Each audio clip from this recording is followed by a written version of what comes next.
All right, so we'll begin with Charleston this morning, where Chinese teenager Zheng Qinwen sealed the biggest win of her young career to date. Yesterday, Tuesday, the credit won Charleston Open by taking on 2016 champions Sloan Stevens 6-3, 4-6, 6-love in the first round. 2 points from defeat, we saw 10th seeded Belinda Bencic rallying to beat Wang Ziyu 4-6, 7-6, 6-3. Bencic trailed 5-3 in second set and 5-2 in the ensuing tiebreak before coming back in the 2-hour 26 minutes victory. Wang never reached match point, and Bencic, a semi-finalist in Charleston in her 2014 debut, also reached the quarterfinals in 2019 but lost in the second round last year to Paulo Badosa.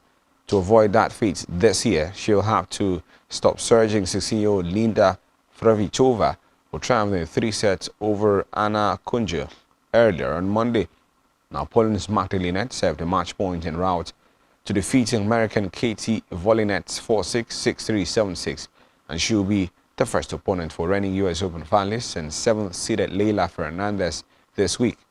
Elsewhere, top-seed Arina Sabalenka will make her Charleston debut against Alison Risk after Risk overcame Katie McNally in an All-American first round, 7-5, 6-3. From 5-4 down the first set, Risk won 7 of the next 8 games, wrestled control of the game. Risk was one of 5 Americans who punched their tickets through to the second round the day's session. She was joined by Lauren Davis, Coco Vandeweghe, Emma Navarro, and of course Hailey Baptiste. Now to Houston, where Nick Kyrgios carried his red-hot form from the American hard court onto the red clay in Houston with a 4-6, 6-3, 6-4 win over Mackenzie McDonald on Tuesday, after reaching the quarterfinals in Indian Wells in the 4th round in Miami at the year's first ATP Masters 1000 events. The wildcard Aussie started strong at the Fire's Sarofim and Co. U.S. Men's Clay Court Championship. Q faced six-seeded Tommy Paul in the second round after the American advanced by a third-round retirement in his opener against Peter Gwosic. Paul led 6-7, 7-6, 3-2 before the German stopped the contest. Now, 2 All-American matches opened play on the Houston Stadium court prior to the Kyrgios win. In the day's first match, wildcard J.J. Wolf scored a 6-4, 6-4 win over 8-seeded Jensen Broxby by breaking serve in the final game of each set. Meanwhile, 2-time Houston champion Steve Johnson also followed that with a 6-3, 4-6, 6-4 win over Dennis Kudla. Francis Tiafoe and Christian Garin also grabbed first-round wins.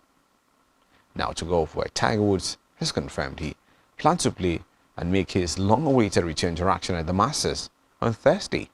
Woods has not featured in a top-level event since playing at the Augusta National in November 2020, with the former world #1 unable to compete on the PGA Tour since suffering career-threatening injuries in a serious car crash last February. Now, the 15-time major champion made an impressive comeback along his son, Charlie, at the PNC Championship in December, but was still non-committal on a return date when discussing his future at the Genesis Invitational in February, saying he didn't know when he would next compete. And the golfing world is now looking on with interest to see how Woods performs on his latest injury comeback. This year's contest is the 25th anniversary of Woods' maiden major victory, with his 12-shot victory in 1997 remaining the largest winning margin in the history of the Masters. Woods claimed a 2-shot triumph in 2001, seeing him complete the Tiger Slam and become the first to hold all 4 majors concurrently, and he then successfully defended his title a year later to join Jack Nicklaus and Sir Nick Faldo as the only back-to-back winners. Meanwhile, Tiger Woods would begin his comeback from injury alongside former Open champion Luis Ostensen and Chile's Joaquin Niemann for the opening rounds of the 86th Masters. Now to the NBA, with Devin Booker scored 32 points as the Phoenix Suns won a franchise record 63rd game of the season, beating LeBron James' Los Angeles Lakers to eliminate them from the playoff race. Playing without James for a second straight game because of a sprained ankle, Los Angeles Lakers lost their 7th game in a row. Russell Westbrook scored 28 points, while Anthony Davis added 21 points and 13 rebounds.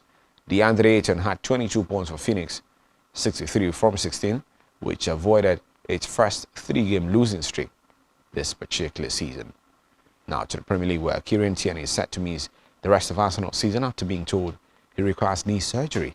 The Scotland fullback did not play in Arsenal's 3-0 defeat to Crystal Palace on Monday night after reporting pain in his knee at training on Thursday. Tierney had been playing with discomfort in the area before he joined up for international duty and subsequently played every minute of Scotland's friendlies against Poland and Austria. It is not known if he will be fit for Scotland's World Cup playoff semi-final with Ukraine likely to be played in June. The Steve Clarke side aimed to qualify for their first edition of the global tournament since 1998, now to La Liga, where Spanish Segunda Division club Huesca have terminated the contract of Super Eagles midfielder Kelechi Nwakali. Huesca confirmed Nwakali's contract termination in a statement released on the official website on Tuesday. It should be recalled that Huesca and Nwakali were at loggerheads after the player reported late to the club from this year's AFCON in Cameroon.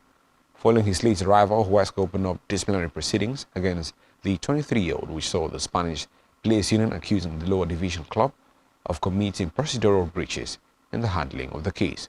Nwakali claimed he missed Nigeria's second-round clash against Tunisia and the AFCON due to illness, and also stated that the doctor who treated him advised him not to fly and to keep testing until his symptoms cleared. The Players Union claimed the player notified Huesca about the development. Now, finally, Alphonso Davies, defender at Bayern Munich, could be in line to make his first return after a heart problem that has sidelined him for over 3 months when Bayern Munich taking Villarreal in the UEFA Champions League quarterfinal first leg tonight. Head coach Julian Nagelsmann has said the Canadian has been sidelined since early January after being diagnosed with a minor heart condition following a COVID-19 infection. He last played in a competitive game on December 17, 2021, but could be in the starting lineup against Villarreal later tonight. Bayern, who are top of the Bundesliga and unbeaten in Champions League this season, are the clear favourites heading into tonight's tie after the Spanish side suffered a shock 2-0 defeat at relegation-threatened Levante on Saturday. And that's it in sports wrap-up this morning. We'll get talking on this and many more after the short time out. Stay right here with us.